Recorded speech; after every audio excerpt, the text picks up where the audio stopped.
नमस्कार बच्चों, एडोबिला point channel में आप सभी का स्वागत है। तो चलिए शुरू करते हैं आज की वर्कशीट। और आज की वर्कशीट है क्लास 10 के सामाजिक विज्ञान की वर्कशीट संख्या 41।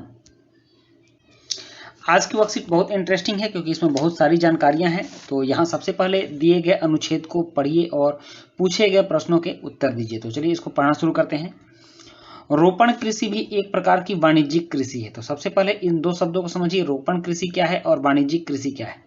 रोपण कृषि जिसमें पौधों को मिट्टी में रोप कर लगाया जाता है, मतलब उसमें मिट्टी में उसको दबाया जाता है और तब वो जो पौधे निकलते हैं, मतलब इसमें बीज नहीं लगाया जाता है, पौधों के या तो टुकड़े लगाए जाते हैं या पौधों के छोटे छोटे पौधे लगाए जाते हैं, जो रोपा जाता है, मिट्टी में रोपाई की जाती है, उसको रोपण कृषि कहते हैं। और वाणिज्यिक कृषि मतलब वैसी कृषि जिसको कि व्यापार की दृष्टि से करते हैं, नगदी फसल, नगद पैसा लेने के लिए करते हैं, या जीवन निर्वाह नहीं होता है, मतलब सिर्फ खाने के लिए नहीं होता है। तो जिसको व्यापार के लिए, जिस कृषि का उपयोग हम लोग व्यापार के लिए करते हैं, उसको वाणिज्यिक कृषि कहते हैं। तो वहीं कहा जा रहा है कि रोपण कृषि भी एक प्रकार की वाणिज्यिक कृषि है। इस प्रकार की खेती में लंबे चौड़े खेत में एकल फसल बोई जाती है, मतलब एक ही फसल लगाई जाती है। रोपण कृषि उद्योग और कृषि के बीच एक अंतरापृष्ठ है, मतलब कि इससे यह उद्योगों के लिए कच्चे माल का काम करता है। इसमें से जो मटेरियल निकालता है वह उद्योग में जाकर प्रसंस्कृत होते हैं और उसके बाद खाने के काम आते हैं, या फिर उसका जो भी उपयोग होता है वो किया जाता है, जैसे कि गन्ना हो गया, कपास हो गया, चाय हो गया, ये सभी रोपण कृषि के अंतर्गत आते हैं। रोपण कृषि व्यापक क्षेत्र में की जाती है, जो अत्यधिक पूंजी और श्रमिकों की सहायता से की जाती है। इसके लिए पूंजी की भी अधिक आवश्यकता होती है और श्रमिक भी इसमें लगते हैं। जैसे कि केला भी रोपण कृषि है, तो उसके लिए बहुत ज़्यादा जगह की आवश्यकता होती है, बहुत ज़्यादा पूंजी लगाने की आवश्यकता होती है। उसको तोड़ने के लिए, उसको देखरेख करने के लिए बहुत सारे मजदूर की भी आवश्यकता होती है।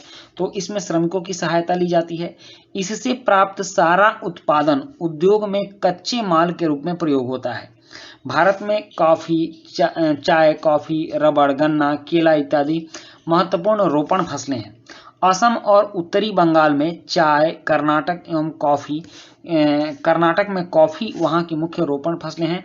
चूंकि रोपण कृषि में उत्पादन बिक्री के लिए होता है, इसलिए इसके विकास में परिवहन और संचार साधन, प्रसंस्करण से संबंधित जो प्रोसेसिंग होता है उससे संबंधित उद्योग होना चाहिए, और बाजार महत्वपूर्ण योगदान देते हैं, और बाजार भी नजदीक ही होनी चाहिए। तो इस प्रकार से रोपण कृषि फायदे के लिए की जाती है, उसको व्यापारिक दृष्टि से किया जाता है। इसमें कि अधिक जमीन, अधिक पूंजी और अधिक श्रम की लागत होती है। अब यहाँ से आपके प्रश्न शुरू होते हैं। कुल 10 प्रश्न हैं इसमें। पहला है कि निम्नलिखित में से कौन सा कथन रोपण कृषि के संदर्भ में सही है। तो सबसे पहला कथन है यह एक वाणिज्यिक कृषि है, ये तो सही है। रोपण कृषि उद्योग एवं कृषि के बीच अंतरापृष्ठ का कार्य करती है, ये भी सही है। और चाय, कॉफी, रबड़ और गन्ना रोपण कृषि के प्रमुख उदाहरण है, ये भी सही है। तो इसमें सही उत्तर होगा उपरोक्त सभी, डी इसका सही उत्तर होगा। उसके बाद प्रश्न 2 है कि निम्नलिखित में से कौन सा कथन रोपण कृषि के संदर्भ में सही नहीं है। तो रोपण कृषि व्यापक क्षेत्र में की जाती है, ये सही है। इसके लिए कम पूंजी की आवश्यकता होती है, यह सही नहीं है, क्योंकि हमने पढ़ा है कि रोपण कृषि के लिए बहुत ज़्यादा मात्रा में पूंजी की आवश्यकता होती है। यह सही नहीं है। इसका उपयोग उद्योग में कच्चे माल के तौर पर होता है, तो यह भी सही है। और उपरोक्त में से कोई नहीं, ऐसा तो कुछ है नहीं, इसलिए ऑप्शन बी इसका सही उत्तर होगा। नेक्स्ट है कॉफी किस राज्य की प्रमुख रोपण फसल है। तो ऑप्शन ए है मध्य प्रदेश की, बी है उत्तर प्रदेश की, सी कर्नाटक की और डी हरियाणा की। तो कॉफी कर्नाटक की सबसे प्रमुख रोपण फसल है, इसलिए ऑप्शन सी सही उत्तर होगा। और चौथा प्रश्न है कि रोपण कृषि के विकास में किसका महत्वपूर्ण योगदान नहीं है। तो परिवहन का महत्वपूर्ण योगदान है, संचार का साधन भी चाहिए, भूकंप का योगदान नहीं है, और प्रसंस्करण से संबंधित उद्योग भी इसके लिए चाहिए, इसलिए नहीं है। तो भूकंप इसके लिए इसका महत्वपूर्ण योगदान नहीं है। ऑप्शन सी सही उत्तर होगा।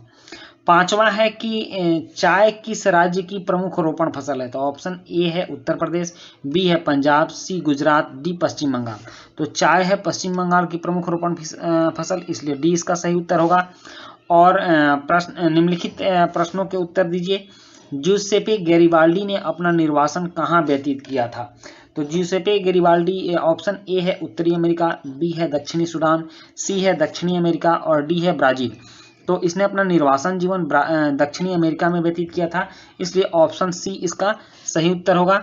और नेक्स्ट है ग्राम पंचायत के अध्यक्ष को प्रायः क्या कहा जाता है? तो ऑप्शन ए है सरपंच, बी मुख्यमंत्री, सी राज्यपाल और डी मेयर। तो ग्राम पंचायत के अध्यक्ष को सरपंच कहा जाता है, इसलिए ऑप्शन ए सही उत्तर होगा। नेक्स्ट है प्रश्न 8। प्रश्न 8 है कि निम्नलिखित में से किस देश ने लोगों को सत्ता में साझेदारी प्रदान नहीं की? तो ऑप्शन ए है भारत, बी बेल्जियम, सी श्रीलंका और डी अमेरिका। तो हमने श्रीलंका का उदाहरण पढ़ा है कि वहां लोगों को सत्ता में साझेदारी नहीं दिया गया, इसलिए ऑप्शन सी सही उत्तर होगा।